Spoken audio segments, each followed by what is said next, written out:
घर के अंदर, यानी मेरे घर के अंदर ये वो शेल्स है। जो घर के बाहर हैं उसका हमें कोई अंदाजा नहीं। वो सारी सड़क के ऊपर सारी रात सुबह तक, और अभी जब मैं आपसे बात कर रहा हूं फिर शेलिंग हो रही है, फिर एक और हमला हो गया। तो मैं अपनी कौम के सामने एक सवाल रखना चाहता हूं कि ये कौन सा मैंने इतना बड़ा जुर्म किया था कि मेरे घर के ऊपर हमला, कभी किसी पॉलिटिकल लीडर के घर के ऊपर इस तरह शेलिंग नहीं हुई। और वहाँ औरतें थीं, हमारे नौजवान थे, उनके ऊपर जिस तरह अटैक किया गया, इसकी कोई तो क्या वजह थी? मेरा जुर्म क्या था? जुर्म यह था, जरा मैं आप चाहता हूं गौर से सुने मेरा जुर्म क्या था। एक केस लगा होता है तोशाखाना का, जो तोशाखाना का केस मेरे ऊपर एक इल्जाम लगाया गया, और शुक्र है अल्लाह का कि वो अल हक है, वो तोशाखाना का सबके सामने अब रिकॉर्ड आ गया। मैं चैलेंज करता हूं कि जब ये केस सुना जाएगा, अगर किसी ने सारी चीजें जायज तरीके से, यानी जायज तरीके से, तोशाखाना का मतलब होता है कि जो आप प्रेजेंट आपको जब गिफ्ट्स मिलती हैं तो उनमें से जो आप रखना चाहते हैं एक कीमत अदा करके ले लेते हैं, वो आपकी प्रॉपर्टी बन जाती है। ये तोशाखाना है, और ये 70 साल से यही है। और ये जो कहते हैं कि वो अच्छा जी वो आपको कोई बड़ा तोहफा मिला था, स्टेट गिफ्ट, जो आप चीज खरीदते नहीं है तोशाखाना की, वो ऑक्शन हो जाती हैं, वो कोई अजायब घर में नहीं रखी जाती। तो मेरे ऊपर पूरा इन्होंने मीडिया ट्रायल चलवाया, उसी के ऊपर केस कर दिए, और अब अल्लाह का करम है कि इन सारी चीजें इनके सामने आ गई हैं। और अभी आपको पता चलेगा जब वो देखेंगे कि इन्होंने चोरी की है तोशाखाना से, और इंशाल्लाह वो सामने आ जाएगा। अब तोशाखाना का केस लगा F8 की कचहरी में। F8 की कचहरी में 2 दफा बम धमाके हो चुके हैं। वो उसको आपकी जो सिक्योरिटी है वो प्रोटेक्ट ही नहीं कर सकती।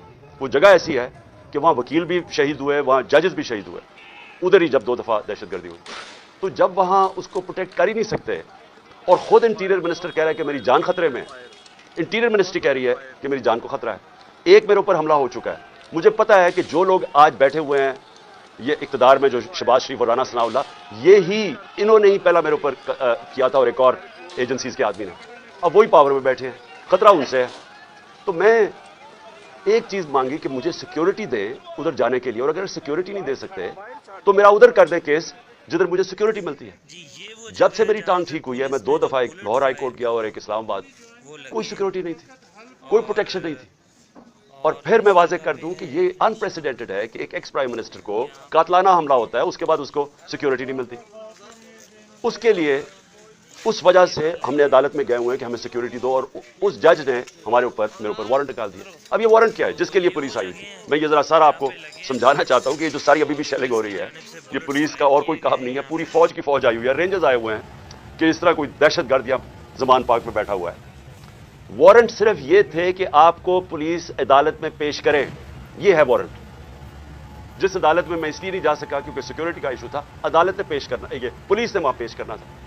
रात को जो प्रेसिडेंट हैं लाहौर हाई कोर्ट के बार के, इश्तियाक खान, उन्होंने श्योरिटी दे दी, उनको मैंने ऑथराइज कर दिया, उन्होंने श्योरिटी दी कि वो जो मेरा अपीयरेंस है हाई कोर्ट में वो गारंटी करते हैं। 18 को उन्होंने श्योरिटी दे दी मैं हाई कोर्ट में प्रेजेंट होऊंगा। तो जब उन्होंने श्योरिटी दे दी तो वो पुलिस ऑफिसर जो मुझे अरेस्ट करने आया था उसको श्योरिटी मिल जाती, वो केस उसको इंतजार करना चाहिए। तो मैंने फैसला कर लिया कि मैं अदालत जा रहा हूं, इसलिए तो वो आया था मुझे अरेस्ट करने।